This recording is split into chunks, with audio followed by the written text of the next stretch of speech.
মা মা উঠুন, আপনি এভাবে আমাদেরকে ছেড়ে চলে যেতে পারেন না। কি হলো মা? আমাদের সঙ্গে কথা বলুন, চোখ খুলুন। মা বাবা, ঠাম্মির কি হয়েছে? ঠাম্মি চোখ খুলছে না কেন?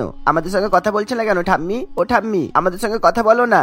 রাজু, তোর ঠাম্মি আর উঠবে না। তোর ঠাম্মি আমাদের সবাইকে ছেড়ে চলে গেছে। এই ঠান্ডার মধ্যে আমি তোর ঠাম্মিকে ভালো কম্বল জোগাড় করে দিতে পারলাম না, আর সেই জন্য তোর ঠাম্মি মারা গেল। হে ঈশ্বর, এবার আমি কি করব? আমার দুই ছেলে মেয়ে আর স্বামীকে নিয়ে আমি তো পুরো অসহায় হয়ে গেলাম। মা, ঠাম্মি আমাদেরকে ছেড়ে কোথায় চলে গেছে? আমরা তাহলে কার সঙ্গে খেলবো এবার? ঠাম্মি আমাদের সঙ্গে কত মজা করতো, আমরা যা বলতাম ঠাম্মি তাই করতো, কিন্তু এখন আমাদের সঙ্গে আর কেউ খেলবে না। তুমি তো তোমার কাজে ব্যস্ত থাকো। ঠাম্মি আমাদের সঙ্গে কত গল্প করতো, আমাদেরকে এখন কে গল্প বলবে মা?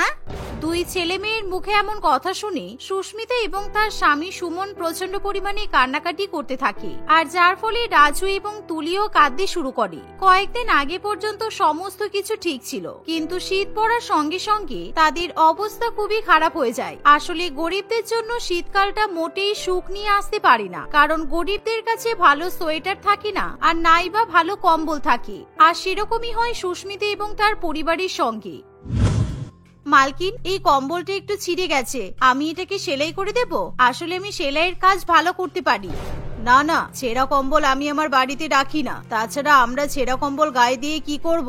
বাড়িতে এত নতুন নতুন দামি দামি কম্বল থাকা সত্ত্বেও আমরা ছেঁড়া কম্বল গায়ে দেব তুই ভাবলি কিভাবে? আর তুই কি জানিস, আমার মেয়ে পিঙ্কিও একদম ছেঁড়া কম্বল গায়ে দেয় না, তাই আমি ছেঁড়া কম্বলগুলো সব ফেলে দিই। মালকিন, আমাদের বাড়িতে তো একটা কম্বলের জন্য আমাদেরকে কত কষ্ট করতে হয়। আসলে তুমি তো জানো আমার স্বামী তেমন একটা রোজগার করে না, আর সেই জন্যই তো আমাকে তোমার বাড়িতে কাজ করতে হয়। এখন কম্বলের যা দাম, সেই দামে তো আমাদের 2 সপ্তাহের সংসার চলে যাবে। তাই এখন কম্বল কিনতে গিয়ে আমাদেরকে অনেক ভাবনা চিন্তা করতে হয়। ওগুলো রেখে দে, আমি বরং ওগুলো অন্য কোনো গরিব মানুষকে দিয়ে দেব, তোকে নিতে হবে না। কম্বলগুলো খুব পুরানো হয়ে গেছে, আর আমি যদি এই পুরানো কম্বলগুলো তোকে দিই তাহলে আমার আশেপাশের প্রতিবেশী ভাববে আমি তোকে সব জিনিস দিয়ে দিই। না না, আমি তোকে কিছু দিতে পারবো না, তুই বরং নতুন কম্বল কিনে নিবি। মালকিনের কথাগুলো সুস্মিতার প্রচন্ড অদ্ভুত বলে মনে হয়, কিন্তু তার কিছু করার থাকে না। আর ঠিক এমন সময় সেই বাড়ির মালকিন অর্থাৎ নীলিমার স্বামী নিখিল তাদের জন্য একটা নতুন কম্বল কিনে নিয়ে আসে। নীলিমা, এই দেখো, আমি তোমার জন্য একটা নতুন কম্বল নিয়ে এসেছি, আর তার সাথে সোয়েটারও নিয়ে এসেছি। তোমার এরকম সোয়েটার পছন্দ তো, তাই না? তুমি আমাকে ফোনে তো বলেছিলে, তো আজকে দোকানে দেখতে পেয়ে আমি কিনে নিয়ে চলে এলাম। তোমাকে এখন আবার কে কম্বল কিনে নিয়ে আসতে বললো? আমাদের বাড়িতে একই কম্বল রাখার জায়গা নেই, তার উপর তুমি বারে বারে শুধু কম্বলই কিনছো। আচ্ছা ঠিক আছে, এনেই যখন ফেলেছো তাহলে রেখে দাও, শীতকালে কাজে লাগবে। বাবা, তুমি নতুন কম্বল নিয়ে এসেছো, তাও আবার আমার পছন্দের পিঙ্ক কালারের। আমি এই কম্বল ছাড়া অন্য কোনো কম্বল গায়ে দেব না। মা, তুমি বরং কয়েকটা কম্বল আমাদের খাটের উপর বিছিয়ে দেবে, আর এই কম্বলটা আমার গায়ে দিয়ে দেবে, তাহলে খুব আরাম লাগবে। দেখেছো, তুমি নতুন কম্বল আনতে না আনতেই তোমার মেয়েটা কেমন বায়না ধরে বসলো। আমি তো ভাবলাম নতুন কম্বলটা তুলে রেখে দেব। আচ্ছা ঠিক আছে পিঙ্কি, তুই যখন বলেছিস তাহলে এই কম্বলটা তুই ব্যবহার করবি, কোনো সমস্যা নেই। এই বলে সেই নতুন কম্বল নিয়ে নীলিমা তার মেয়ের সঙ্গে সেখান থেকে চলে যায়, আর নীলিমা তখনই সেই কম্বল তার মেয়ের গায়ের উপর চাপিয়ে দেয়, যার ফলে পিঙ্কি খুবই খুশি হয়ে বলে, মা, এই কম্বলটা খুব গরম, খুব সুন্দর লাগছে। আমার মনে হচ্ছে আমি এবার থেকে আরাম করে ঘুমাতে পারবো। আর জানো মা, আমার শীতকাল খুব ভালো লাগে। শীতকালে কম্বলের তলায় ঘুমাতে কত আরাম হয়, আর আমরা তো আবার শীতকালে অনেক জায়গায় ঘুরতে যেতে পারি, বলো? ওরে বাবা, নতুন কম্বল আসতে না আসতে এবার ঘুরতে যাওয়ার কথা মনে পড়ে গেল। আচ্ছা ঠিক আছে, তুই যেখানে বলবি আমি তোকে সেখানেই ঘুরতে নিয়ে যাবো। এভাবেই নীলিমা এবং তার পরিবারের কথা শুনি সুস্মিতার চোখে জল চলে আসে, কারণ শীতকালে ঘুরতে যাওয়া তো দূরের কথা, তাদের কাছে সামান্য কম্বল কেনার টাকা নেই। আর সেই জন্যই সুস্মিতা তার মালকিন এবং পরিবারকে দেখে খুবই কষ্ট পায়। আর সেদিন কাজের বাড়িতে যা যা খাবার রান্না হয়, কিছুটা পরিমাণে খাবার বেঁচে যাওয়ার ফলে নীলিমা সেই খাবারগুলো সুস্মিতাকে বাড়িতে নিয়ে যাওয়ার কথা বলে। তাই সুস্মিতা তখনই খাবারগুলো নিয়ে বাড়িতে ফিরে আসে, আর সুস্মিতা এবং তার পরিবারের সবাই মিলেমিশে সেই খাবারগুলো খায়। মা, মালকিনের বাড়িতে তো অনেক সুন্দর সুন্দর সুস্বাদু রান্না বান্না হয়, তাই না? মা, তুমি অত সুস্বাদু রান্না করতে পারো, কিন্তু আমাদের বাড়িতে তো কখনো ওই সমস্ত রান্না করো না, কেন বলো তো? আমাদের বাড়িতে এত ভালো খাবার কিভাবে রান্না করব? আমি যে মালকিনদের বাড়িতে রান্না করি সেটার জন্য মালকিন আমাকে বাজার থেকে সব উপকরণ কিনে নিয়ে এসে দেয়, বুঝেছিস? আমি তো শুধুমাত্র রান্নাটাই করি, কারণ ওদের বাড়িতে কোনো কিছুর অভাব নেই। আর আমাদের বাড়িতে তো কিছুই নেই। তোর বাবা আর আমি যা টাকা ইনকাম করি তাতে কোনো রকমে আমাদের সংসার চলে। সেই জন্য এত ভালো ভালো খাবার আমি তোদেরকে রান্না করে খাওয়াতে পারি না, তোরা কিছু মনে করিস না। এভাবেই সুস্মিতা তার দুই ছেলে মেয়েকে বোঝানোর চেষ্টা করে। আসলে সুস্মিতা তার স্বামী সুমন, শাশুড়ি মা অঞ্জলি দেবী এবং দুই ছেলে মেয়ে রাজু ও তুলিকে নিয়ে এক ছোট্ট বাড়িতে বাস করে। কিন্তু তাদের সেই বাড়িটা অনেক পুরানো হওয়ায় সেই বাড়িতে প্রচন্ড পরিমাণে ঠান্ডা বাতাস প্রবেশ করে। তাই শীতকালের রাত্রিবেলা তাদের অনেক কষ্ট করে রাত কাটাতে হয়। এভাবেই দেখতে দেখতে আরো কিছুদিন কাটে। আর কিছুদিনের মধ্যেই হঠাৎই ভীষণ পরিমাণে ঠান্ডার প্রকোপ বেড়ে যায়। ওরে বাবা, বৌমা, আমার খুব ঠান্ডা লাগছে। তুমি যেমন হোক করে একটা কম্বলের ব্যবস্থা করো, তা না হলে আমি মনে হয় আর বাঁচবো না। এই শীতকালেই আমি চলে যাব তোমাদেরকে ছেড়ে। দয়া করে এভাবে বলবেন না মা। দেখুন, আমি যা কাজ করে মাহিনা পাচ্ছি সেগুলো তো সংসারে খাওয়া দাওয়ার পেছনেই চলে যাচ্ছে। তারপর ইলেকট্রিকের বিলও আছে, এতে করে তো আমার সব টাকা শেষ হয়ে যাচ্ছে। তাই আমি আপনার জন্য নতুন সোয়েটার, চাদর, কম্বল কিছুই কিনে নিয়ে আসতে পারছি না। শুধু আপনার জন্য কেন, আমার দুই ছেলে মেয়ের জন্য তো আমি কিছুই নিয়ে আসতে পারিনি। ও মা, আমার খুব ঠান্ডা লাগছে। আমি ঠিকভাবে কথাও বলতে পারছি না। মনে হচ্ছে এখনই আমি শেষ হয়ে যাব।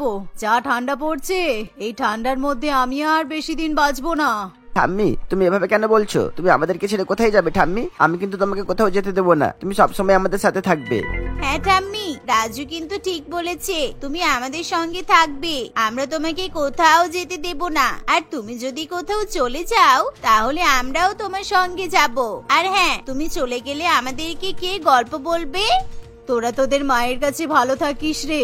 দেখ, মনেই হচ্ছে আমি তোদেরকে ছেড়ে চলে যাব। এবার আমার সময় হয়ে এসেছে। এই ঠান্ডার মধ্যে আমি আর নিজেকে সামলাতে পারছি না। প্রচন্ড ঠান্ডা লাগছে আমার। এভাবে প্রচন্ড শীতের মধ্যে কাঁপতে কাঁপতে অঞ্জলি দেবীর শেষ নিঃশ্বাস ত্যাগ করে, যার ফলে তুলি, রাজু এবং তাদের মা একেবারে কান্নায় ভেঙে পড়ে। এই শীতকালটা যে কেন আসে কে জানে। শীতকাল আমাদের গরিবদের জন্য কতটা কষ্টকর সেটা শুধুমাত্র আমাদের মতো গরিবরাই বোঝে। আজকে যদি শীতকাল না আসতো তাহলে আমরা কত ভালোভাবে দিন কাটাতে পারতাম। এই শীতকালে প্রচন্ড ঠান্ডার মধ্যে আমি আমার শাশুড়ি মাকে বাঁচাতে পারলাম না। একটা কম্বলের জন্য আমাদেরকে এরকম দিন দেখতে হবে আমি তো ভাবতেও পারিনি। আজকে যদি একটা ভালো কম্বল থাকতো তাহলে হয়তো শাশুড়ি মাকে বাঁচাতে পারতাম। না না, এবার যেমন হোক করে আমাকে একটা কম্বলের ব্যবস্থা করতেই হবে, না হলে আমার ছেলে মেয়েগুলোকেও আমি হারিয়ে ফেলবো। এভাবে সুস্মিতা মনে মনে নানান ভাবনা চিন্তা করতে থাকে।